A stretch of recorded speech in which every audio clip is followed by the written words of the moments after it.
Welcome, welcome, everyone. Give it up for yourselves.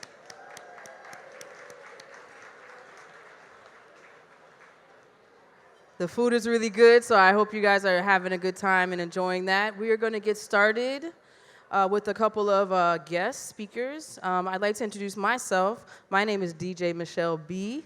I'll be your DJ for the evening.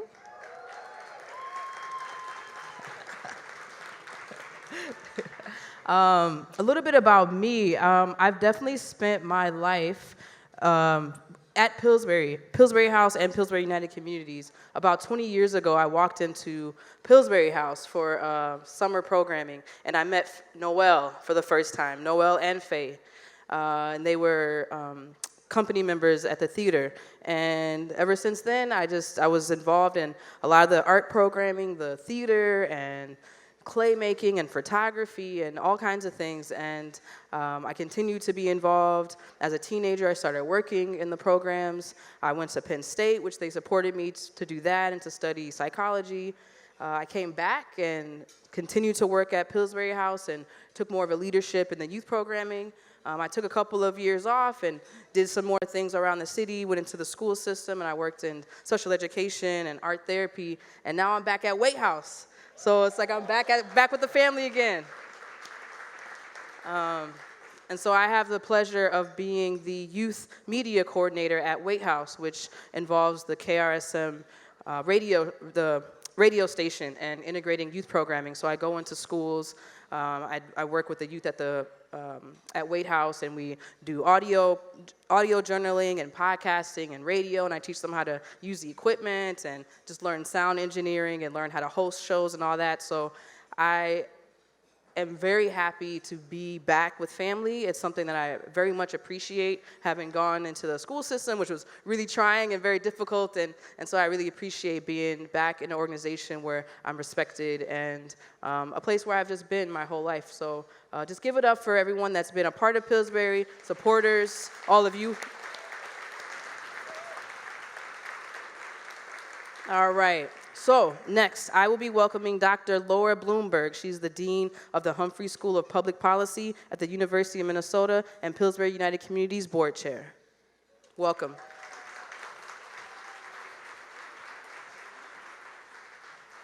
Good evening, and thank you, Michelle.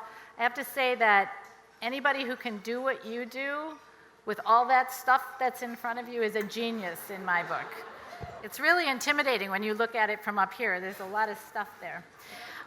It is my honor to chair the board of Pillsbury United Communities, and it is my honor to welcome all of you here this evening. I have a few things I want to say, but let me start by thanking the sponsors who really, in so many ways, made this evening possible. And if you'll hold your applause, I'll mention them all. Okay, Michelle, why am I getting feedback? I said you're a genius in my book. Come on, let's fix this. Not your fault, right? So if you'll hold your applause, I'll mention all of the sponsors, and then we can thank them as a group. Best Buy, Children's Minnesota, Cargill, they're up on the screen, GAF, Minnesota Public Radio, Target, U.S. Bank, XL Energy, and First Ave, who is sponsoring the DJ table. Let's thank all of our sponsors.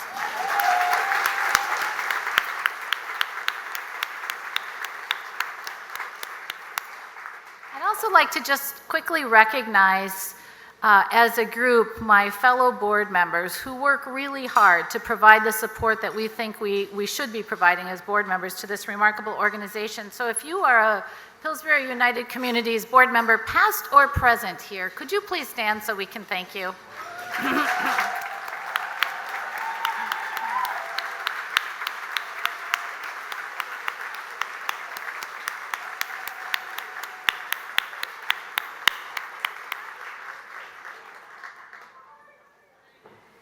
And then Michelle did this, but I would like to do it again. It's clear to all of us who are in organizations that an organization is really only ever as good as the people who serve it as employees. And Pillsbury, we all believe, is a great organization, and that's because great people animate the work and the mission of this organization every single day. If you are employed by Pillsbury United Communities in any capacity, would you please stand so we can thank you?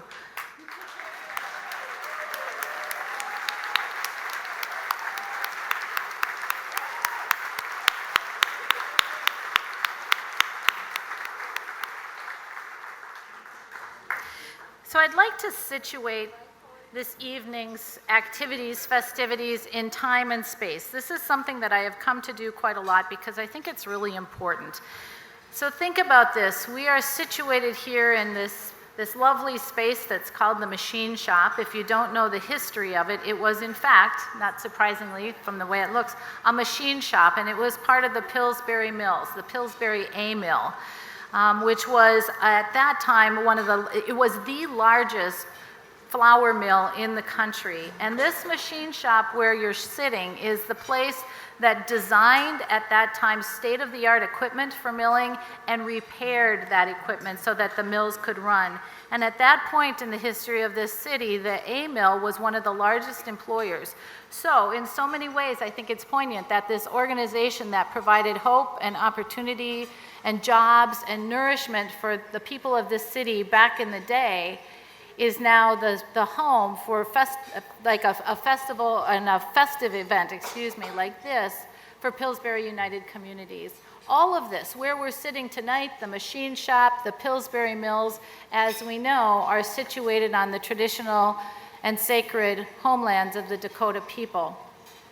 History matters. Our history matters, and understanding it matters. Tonight we recognize 140 years of history for Pillsbury United Communities. That's a big darn deal. That's a long time.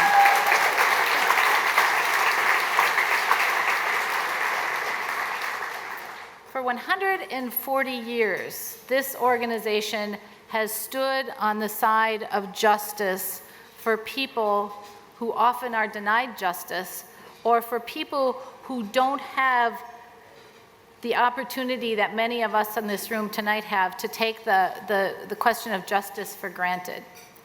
In our lives, oftentimes we do that. We take justice for granted. It happens for us. It doesn't happen for everybody. And I'm proud to be a part of an organization that says we stand on the side of justice. In my day job, as Michelle said, I'm the dean of the Humphrey School of Public Affairs, and one of the things we really try to do there with our faculty and with our staff and our students is to talk about justice so that we sort of have it in our bones. We have it in our DNA. And one of the things I talk to students a lot about, or I ask students, is what does justice look like for you? What does it feel like? What does justice sound like? So I would ask all of you to do the same thing for us in our own lives. What does justice look like? What does it feel like? What does it sound like? What does a just community look like? What does a just community sound like? And what does a just community feel like? If you look at the Pillsbury United Communities website, don't do it right now, you can do it later, but look at it, and you will see splashed across the homepage the proud statement, "Justice lives here."